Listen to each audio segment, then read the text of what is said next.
Hi everyone and welcome to Exploring the Build. If you've just found this place, then welcome, and if you're returning, I am glad to have you back. I'm Alex and this is my channel where we explore and theorycraft different character builds for Dungeons & Dragons 5th edition. Today, we are doing one of our quick builds where we'll explore a briefly summarized character build for D&D 5e, and as always with our quick builds, if there's ever a build you'd like to see me explore in the future, be sure to let me know in the comments below. The concept for today's build comes from Open World Addict, who is asking for help with a Prince of Persia character build. Now, while the request wasn't necessarily a request for a full video, and admittedly I've actually never played the Prince of Persia games. I've seen the movie, but I don't think the movie would really do justice to the games or a D&D character build. I did think it was a fun build to think about and wanted to make a full video on it anyways. Looking at the request, Open World Addict had the idea of using a human warrior rogue build based off of course, the Prince of Persia Sands of Time trilogy. It's meant to be a melee skirmisher with tricks up their sleeve, as any good melee skirmisher would have. And the core of the build is 3 levels in rogue for swashbuckler, as well being able to multi-class into either Battlemaster Fighter to get the maneuvers to act like warrior tricks or duelist type abilities. Then of course later on Hexblade was added, and that could synergize pretty well with Swashbuckler in order to allow you to focus solely on charisma, becoming more single ability score dependent instead of multi ability score dependent, and you can get invocations and spells to really gain more of that magic feel like the time-based abilities in Sands of Time. And then Open World also said that they recently considered Swordsbard instead because it can kind of combine the two options of Battlemaster and Hexblade, though admittedly then you wouldn't actually get the full build to come online till level 9 because that's when you get extra attack as a Swordsbard, plus you need the 3 levels of Swashbuckler. So overall, that is definitely a lot to look at and consider. Now, before we get into our build, I will say I'm not going to try and specifically create the character in terms of like the narrative of the story of the games, but I do want to try and map out as many of the mechanical abilities as possible in D&D. That way you could play any sort of character, and using the abilities we pick up, mimicking the abilities from the game, you'll feel like a character in the Prince of Persia series, or at least specifically the Sands of Time game. Now, I will say the research I did was pretty preliminary, and I used the IGN basics of Prince of Persia to just get an overview of all the mechanics that are in the game. If you don't like IGN, or if they perhaps missed some mechanics that I am not aware of, then of course anything in the build I pick up can be changed based on something that would fit better that you may know about that I missed. But otherwise, I think it gives us a pretty good layout of what we want to pick up. In terms of basic abilities and mechanics in the game, there is a lot of platforming in the game. They are able to wall run, jump, swing off of bars, and climb things like columns and ledges and ropes. Like columns, ledges, ropes, and ladders. They have combat abilities like basic attacks, blocking, dodging, wall launching, so running up a wall, launching yourself off and attacking an enemy, and vaulting over an enemy and attacking them while you do as well. Plus a counterattack. In terms of time powers, there's the power of Revival, which is basically a rewind time for up to 10 seconds of gameplay, just making sure that you can actually save yourself if you like miss a jump or make a bad combat move and get hit. The power of Restraint, which allows you to freeze a single enemy in time, so that way you can then get a couple of attacks in on them before they get to go, and this can be good against bosses or powerful single target enemies. There's the power of Delay, which allows you to slow time for everybody, including yourself, for 10 seconds, giving you, as the player, more time to react and think about how to go about the combat you are in, or if you need to try and get out a dodge, you can do that as well. There is the power of Haste, which I will from now on refer to in the video as Haste with air quotes, just to make sure that we don't get it confused with the Haste spell that exists in D&D. And the power of Haste in Prince of Persia is just a powerful attack that allows you to move faster for 10 seconds from enemy to enemy and just basically dish out a whole bunch of damage to a whole bunch of enemies at once. It's kind of like the big power move, so you don't want to use it all the time, but it is really good when you do use it. And then finally there's the power of Destiny. This one's not really an active power, it's just part of the game. Whenever you save, you get to see what is going to happen up until the next checkpoint. You'll see the platforming you have to do or the enemies you'll have to fight. This one is probably going to be a weird one to recreate in D&D, since there's not many ways to see the future, aside from spells like Augury or Foresight, that will sometimes have to deal with the DM's say-so and giving you information. Other than that, those are all the various powers and mechanics we're going to be trying to recreate with our character build. Starting at character creation with our lineage, we are either human variant, since the Prince of Persia is a human character, or we are going custom lineage and still saying we're a human. Either way, we want to pick one of these to get the free feat, and for that free feat, we are going to pick up mobile. And with mobile, this is actually really helpful for getting our jump and vault attack abilities. See, rules as written, you can attack while breaking up your movement, right? You can usually walk up to an enemy, take your attack action, and then continue moving past them. Normally, that would trigger an opportunity attack, but with mobile, we get past that because of the mobile feat. And while normally this is probably thought of as something that you can do while on the ground, technically, if you were to move towards an enemy and say you were jumping and actually jumping over top of them, but still within 5 feet so you could make an attack at them, you can, rules as written, break up your movement to make the attack against that enemy, assuming you continue moving afterwards. Since you're jumping, and unless you have like a hover speed, you can't really pause mid-air. But assuming your DM doesn't outright say no for whatever reason, we should be able to actually, with mobile, make a full jump and vault attack against an enemy while ignoring the opportunity attack, again thanks to the mobile feat. The only thing we're going to have to worry about picking up is a way to increase our jump speed to make sure we can actually jump over top of an enemy that takes up a 5-foot cube. For our stats, we're going to want the following array of ability scores. 8 strength, putting no points into it. We're going to get 16 dex by putting 9 points to get it to 15, and then a +1 to round it up to 16. We're going to get 14 constitution, putting 7 points there. We're going to leave intelligence alone as well, leaving it at 8. And then we're going to put another 9 points with our extra +1 into wisdom, and finally finish off with charisma at 10 by putting our last 2 points into it. You can, of course, reshuffle these ability scores as you see fit, and there is another option I'll talk about that will definitely want to do that, but we'll get to that later. Finally, for our background, we're going to be a noble because we are the Prince of Persia. I honestly don't think there's any other background that could work better other than maybe another variant of the noble background. For the actual class and level breakdown, obviously based on our ability scores, we're not going with what the request said, which was a swashbuckler with some sort of other charisma-based class or battle master. Instead, I think we're actually going to go monk. The reason is, I would argue that monk is a better class for recreating each of the mechanical abilities in Prince of Persia. We get all the basic platforming, like wall running, because we will literally be able to move across vertical surfaces if we need to as a monk eventually. We have increased jumping thanks to Step of the Wind, and that can also help with our vault attack because we had mobile, and like I talked about, we're able to jump over an enemy and we can attack as we do, literally allowing us to vault attack. Climbing and swimming can all be taken care of as well. We have attacking, and blocking is kind of just basic AC, though you could argue deflect missiles is like a little block for ranged attacks. And then we have evasion to act as a dodge feature.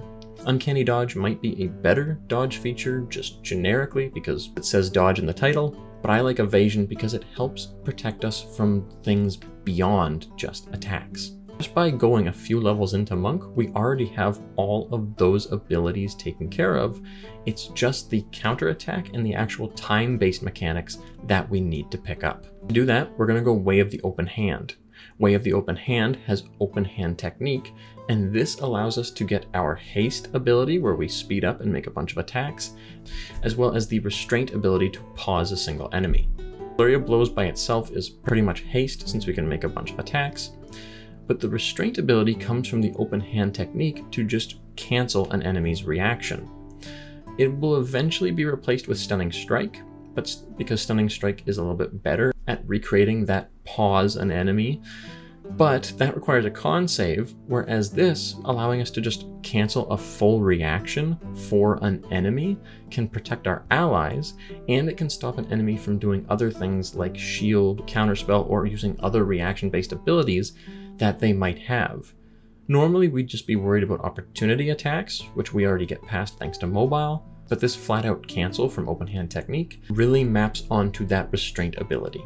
One last thing to pick up from Monk is to go up to Monk 6 as a minimum. You can go further if you want to, but we definitely want to at least get to Monk 6, because if we do, we can get Wholeness of Body. Wholeness of Body is a self-heal as an action, and that's pretty much our revival ability where we rewind time to not die.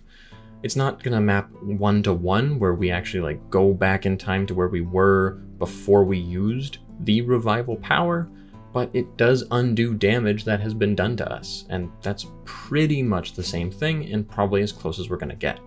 For a few more time-based powers, we're gonna jump over to Cleric and actually go Grave Domain Cleric. Grave Domain has a few different abilities that can be flavored to be time-based in nature that can help us in terms of debuffing enemies, like pausing them in time, or keeping our allies safe and rewinding time to protect them.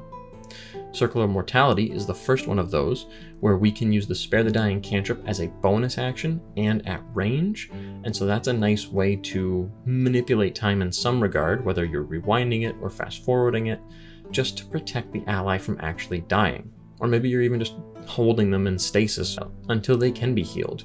However you want to flavor that, it can definitely be time-based. The Channel Divinity Path to the Grave says that as an action, we choose a creature within 30 feet of us until the end of our next turn. The next time they get attacked by us or an ally, that enemy receives vulnerability to all of that attack's damage. This is kind of like an on-demand crit, except that it actually stacks with a critical hit. So that's really powerful in and of itself. And this is another nice way to kind of do the restraint ability. You're not actually restraining the enemy, but you are getting the damage boost you would from when you restrain them in the game. In the game, you can do a whole bunch of attacks after you restrain them. Here, we can just make sure that that enemy gets hit really hard, and we can of course flavor it as though we're slowing them down in time to make their weak points more obvious for us or our allies to attack. Finally, ending off at Cleric 6 as well. Again, you can go further into it, but we at least want to go to level 6 for Sentinel at Death's Door. This says that as a reaction, cancel a critical hit to us or an ally within 30 feet of us when they get critical hit. And this is another nice rewind time-based ability that wouldn't really show up in Prince of Persia given that you don't have too many allies in the game. Finally, the last class we want to end off with is Fighter 8. And if you went further into Monk or Cleric, that might change and you might not go Fighter 8. But we should at least dip a couple levels into it, and I'm going to assume that we stopped at 6 in both Monk and Cleric, so we have 8 levels to spend, and we're going to spend them on Fighter. Fighter is going to give us access to the dueling fighting style for just a little bit of a damage boost, assuming we're using a single weapon in one hand and then also unarmed striking the enemies. But we can also pick up Action Surge, which is of course another haste-based ability, given that that can just let us go even faster and unleash even more attacks in a round, especially if we Flurry of Blows on the same round that we Action Surge. Eventually, we can also go Battle Master, and Battle Master gets us 2 of our last abilities. We get the Riposte maneuver to do an actual counterattack should an enemy miss us when they try to attack us, so that's a pretty nice use of our reaction. But we can also get Ambush. Ambush increases our initiative, and increasing initiative, I believe, is as close of an ability as we can get to slowing time for everybody. In Sands of Time, the delay ability slows everyone, including yourself, allowing you, the player, to have more time to react to what's going on.